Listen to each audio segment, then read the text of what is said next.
इचलकरंजीचा ज्वलंत पाणी प्रश्न आणि मंजूर असलेल्या सुळकुड पाणी योजनेवर चर्चेसाठी महापालिकेची विशेष सभा बोलावण्याची मागणी शिवशाहू विकास आघाडीनं केली आहे। या मागणीसाठी शिष्टमंडळानं महापौर उदय धातुंडे यांची भेट घेऊन चर्चा केली। इचलकरंजी हे औद्योगिक शहर म्हणून परिचित आहे। 4-5 लाख लोकसंख्येचं हे शहर आजही पाण्यासाठी संघर्ष करत आहे। पाण्याचा प्रश्न कायमस्वरूपी निकाली काढण्यासाठी वारणा पाणी योजना मंजूर झाली, मात्र त्याला नदीकाठच्या नागरिकांचा विरोध झाला। त्यानंतर सुळकुड पाणी योजना मंजूर झाली, पण या योजनेचं पुढं काय झालं तेच कळत नाही। शहरवासियांचा पिण्याच्या पाण्याचा प्रश्न दिवसेंदिवस अधिकच गंभीर बनतोय। 8 दिवसातून एकदा पाणी पुरवठ्यामुळे नागरिकांमधून विशेषतः महिला वर्गातून प्रचंड असंतोष निर्माण होतोय।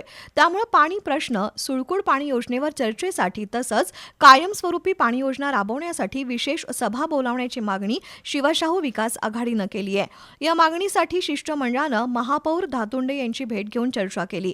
शिष्टमंडळात विरोधी पक्षनेते उदयसिंग पाटील, नगरसेवक मदन कारंडे, अमरजीत जाधव, सचिन राणे, नंदकुमार पाटील यांच्यासह नगरसेवकांचा समावेश होता।